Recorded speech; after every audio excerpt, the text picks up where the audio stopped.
Deixa eu começar te contando uma coisa que talvez mude a forma como você estuda para sempre.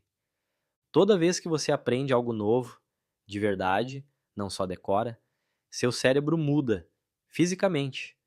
Os neurônios criam novas conexões. As rotas entre eles ficam mais fortes.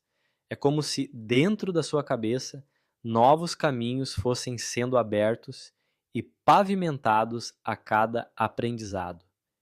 Isso tem um nome: neuroplasticidade. E a descoberta desse fenômeno derrubou uma crença antiga de que o cérebro adulto era fixo, imutável, que a gente nascia com uma capacidade e pronto. Mentira! O cérebro se reprograma a vida inteira. E o melhor, você pode aprender a usar isso a seu favor. Hoje eu vou te entregar 8 estratégias práticas para você virar o que os pesquisadores chamam de superaprendiz. Presta atenção porque isso vale para a prova, para o trabalho, para a vida. Seja bem-vindo de volta ao canal Educação Física em Áudio. Neste episódio vamos tratar do módulo 5, Produção do Conhecimento Científico e Tecnologias Emergentes. Episódio 2, Neuroplasticidade e Superaprendizagem. Como turbinar o seu cérebro. Este trabalho foi elaborado por mim, Fábio Viegas. Eu sou estudante de Educação Física que busco compartilhar o meu método de estudo e democratizar o ensino no Brasil. Obrigado por estar aqui e aproveite o conteúdo. O conhecimento muda vidas. Nunca se esqueça disso. Parte 1. O que é neuroplasticidade? Vamos começar entendendo o mecanismo. Seu cérebro tem bilhões de neurônios, e esses neurônios se comunicam entre si através de conexões chamadas sinapses. Quando um neurônio manda um sinal para o outro, é como se uma pequena faísca passasse de um para o outro. Esse movimento contínuo de sinais é, basicamente, o seu pensamento acontecendo. Agora presta atenção nessa ideia, porque ela é linda. Na prática, aprender significa criar ou fortalecer correntes no seu cérebro. Quando você começa a aprender algo novo, essas correntes são fracas. Poucos neurônios conectados, a faísca ainda é pequena. Mas conforme você pratica, revisa, aprofunda, essas conexões vão ficando mais fortes e mais compridas. E correntes mais fortes conseguem guardar ideias mais complexas. O contrário também acontece. Quando você não usa uma conexão, quando não revisa aquilo que aprendeu, os neurônios param de disparar juntos e a conexão enfraquece. Aquele velho ditado, o que não é usado se perde. Tem um detalhe fascinante que o material traz. A gente não é só Homo sapiens, a espécie que sabe. A gente também é Homo docens, a espécie que ensina a si mesma. Tudo que a humanidade construiu não veio nos genes. Veio do aprendizado. Fazer fogo, plantar, construir, curar. Tudo isso foi aprendido. Aprender é o grande triunfo da nossa espécie. Parte 2. O paradoxo do cérebro. Previsibilidade versus novidade. Antes de ir para as estratégias, preciso te explicar um paradoxo interessante do funcionamento do cérebro, porque entender isso muda tudo. O seu cérebro tem uma tendência natural a economizar energia. E para economizar, ele busca o que é conhecido, o previsível, o fácil. Sabe por que você senta sempre no mesmo lugar, faz o mesmo caminho, compra nos mesmos lugares? É o cérebro poupando energia. Tem uma pesquisa citada no material dos autores David Eagleman e Anthony Brandt que explica isso. Da primeira vez que o cérebro vê algo novo, ele gera uma grande resposta. Absorve, registra. Na segunda vez, a resposta já é menor e vai diminuindo. Por isso a gente não ri da mesma piada duas vezes com a mesma intensidade. Por isso enjoa de assistir o mesmo filme. A familiaridade cultiva a indiferença. Mas aqui está o paradoxo. Se por um lado o cérebro busca o previsível para poupar energia, por outro ele precisa de novidade para se sentir nutrido, para aprender. Muita previsibilidade e você perde o foco, dá sono, desliga. Muita novidade e você fica desorientado, sobrecarregado. A solução está no equilíbrio, e esse equilíbrio se alcança com uma coisa que a gente já viu no módulo de psicologia: a mentalidade de crescimento. Parte 3: Mentalidade de crescimento e o poder do erro. Carol Dweck, a pesquisadora de Stanford, passou 30 anos estudando pessoas de sucesso, e ela identificou dois tipos de mentalidade. A mentalidade fixa é a crença de que suas capacidades já nascem prontas e não mudam. Ou eu sou bom nisso, ou não sou. Quem tem essa mentalidade evita desafios, porque desafio é risco de expor a limitação, e quando erra, se sente um fracasso. A mentalidade de crescimento é o oposto. É a crença de que suas capacidades podem ser desenvolvidas com esforço, estratégia e tempo. Quem tem essa mentalidade encara o desafio como oportunidade e, quando erra, aprende com o erro. E aqui tem uma descoberta que é quase inacreditável. Tem estudos do psicólogo Jason Moser que mapearam o cérebro das pessoas na hora que elas erram e descobriram uma coisa surpreendente. Quando você erra, seu cérebro dispara. Ele cresce. O erro literalmente gera atividade cerebral que fortalece o aprendizado. E olha isso, os estudos mostraram que estudantes com mentalidade de crescimento erram mais do que os de mentalidade fixa. Por quê? Porque eles se desafiam mais, eles se colocam em situações mais difíceis. E é justamente nesse desafio, nesse erro, que o cérebro cresce. Então a lição é poderosa. Quando você se deparar com algo difícil, em vez de fugir com medo de não ser bom o suficiente, mergulha, porque aquela dificuldade é uma oportunidade de crescimento cerebral.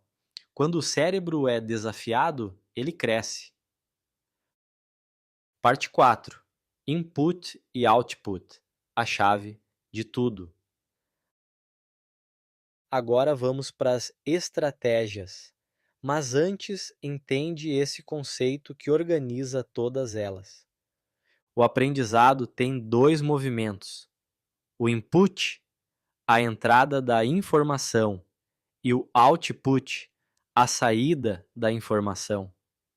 Input é quando você lê um texto, ouve um podcast, assiste uma videoaula, ouve um áudio, a informação entrando. Output é quando você faz algo com essa informação. Fala em voz alta sobre o assunto, faz um mapa mental, resolve exercícios, debate com alguém, ensina para outra pessoa. E aqui está o segredo que quase ninguém entende. A maioria das pessoas fica só no input. Lê, relê e acha que está estudando. Mas reler não cria conexões fortes. O que cria conexão de verdade é o output. É quando você processa a informação, quando você usa ela, que o aprendizado gruda. Guarda isso. Input é necessário, mas é o output que transforma informação em conhecimento. As 8 estratégias que eu vou te dar exploram exatamente esse movimento entre input e output. Parte 5: As 8 estratégias de superaprendizagem. Vamos a elas. A primeira é o skimming. A palavra significa escanear. É passar os olhos rapidamente pelo texto antes de ler de verdade. Você olha os títulos, os destaques, tem uma visão geral do que vem pela frente. Isso cria uma expectativa, um preparo mental. Seu cérebro já se organiza para o que vai aprender. É como olhar o mapa antes de começar a viagem. A segunda é o grifo inteligente. Grifar, todo mundo grifa. O problema é quem grifa o texto inteiro. Isso não serve para nada. Grifo inteligente é destacar só as ideias-chave, as palavras fundamentais. Você pode usar cores diferentes conforme a importância. E uma dica de ouro: marque com uma cor diferente os trechos que você não entendeu, para lembrar de tirar a dúvida depois. A terceira é a marginalia. É fazer anotações nas margens do texto.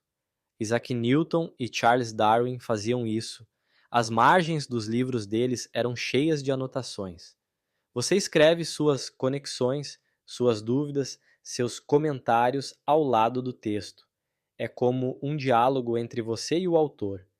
E essas anotações viram seu resumo pessoal, para consultar depois sem precisar reler tudo. A quarta é a recordação ativa. E essa é uma das mais poderosas. Funciona assim: depois de ler um trecho, tira os olhos da página e se pergunta: quais são as ideias principais disso que eu acabei de ler? Tenta lembrar sem olhar. Isso força o cérebro a recuperar a informação, e essa recuperação fortalece a memória muito mais do que simplesmente reler. Reler é input, recordar é output. A quinta é a resolução de exercícios. Quando você resolve um exercício, você se coloca à prova. Descobre o que sabe de verdade e o que só achava que sabia. Se o seu material não tem exercícios, cria pelo menos 3 perguntas para você mesmo sobre o assunto. Testar o próprio conhecimento é uma das formas mais eficientes de fixar. A sexta é o fichamento. É criar fichas de resumo do que você leu, com as ideias-chave, as citações importantes, as definições. Cada ficha tem o cabeçalho, a referência do material e o resumo. Serve para estudar, para comparar com outros textos e principalmente para consultar no futuro sem ter que reler o livro inteiro. A sétima é a paleta de cores com artigo científico. Essa é específica para quem vai aprender a escrever cientificamente. Você pega um artigo e pinta cada parte de uma cor. Título de uma cor, autores de outra, resumo de outra, introdução, desenvolvimento, conclusão. Faz isso com 2 artigos diferentes e compara. Assim você aprende visualmente como um artigo científico é estruturado. É aprender vendo. E a oitava, que na verdade permeia todas as outras, é variar os estímulos. Lembra do paradoxo do cérebro? Ele precisa de novidade. Então varia. Estuda em lugares diferentes, de formas diferentes, com recursos diferentes. Áudio, texto, vídeo, escrita. Cada novo estímulo abre novas rotas no cérebro. Parte 6. Os fundamentos que sustentam tudo. Para fechar, tem 2 fundamentos que sustentam todas essas estratégias e que muita gente ignora. O primeiro é a alimentação. Um cérebro mal nutrido não aprende bem. Alimentação saudável é combustível para a performance cognitiva. E olha que interessante isso vindo de um conteúdo de educação física. Mais uma prova de que corpo e mente são inseparáveis. O segundo é o descanso, principalmente o sono. É durante o sono que o cérebro consolida o que você aprendeu durante o dia. Aquela noite mal dormida antes da prova, achando que está ganhando tempo estudando de madrugada, tá, na verdade, sabotando a consolidação do que estudou. Dormir é parte do aprendizado. Então repara, para aprender de verdade você precisa dos 3 pilares juntos. As estratégias certas, uma alimentação que sustente o cérebro e o descanso que consolida tudo. Não adianta um sem os outros. Fechamento. O que a gente viu hoje pode transformar sua vida de estudante. A neuroplasticidade prova que seu cérebro muda quando você aprende e que você pode potencializar isso. A mentalidade de crescimento mostra que o erro não é fracasso, é combustível. O movimento entre input e output é o que transforma a informação em conhecimento de verdade. E as 8 estratégias te dão ferramentas concretas para estudar melhor, não mais. Estudar não é sobre passar horas sofrendo em cima de um livro, é sobre usar o cérebro de forma inteligente. E agora você tem um mapa para fazer isso. No próximo episódio, a gente vai falar sobre os tipos de conhecimento e a relação entre ciência, tecnologia e sociedade. Como a gente saiu da oralidade e chegou ao conhecimento científico e como isso molda o mundo em que a gente vive. E se você busca não só conhecimento técnico, mas também crescimento pessoal, algo que te ajude a tornar sua vida mais clara e com propósito, eu tenho um livro que pode te ajudar nisso. Mente em Transformação. Você encontra o link direto na bio do meu Instagram, @FabioViegas. A gente se vê no próximo episódio.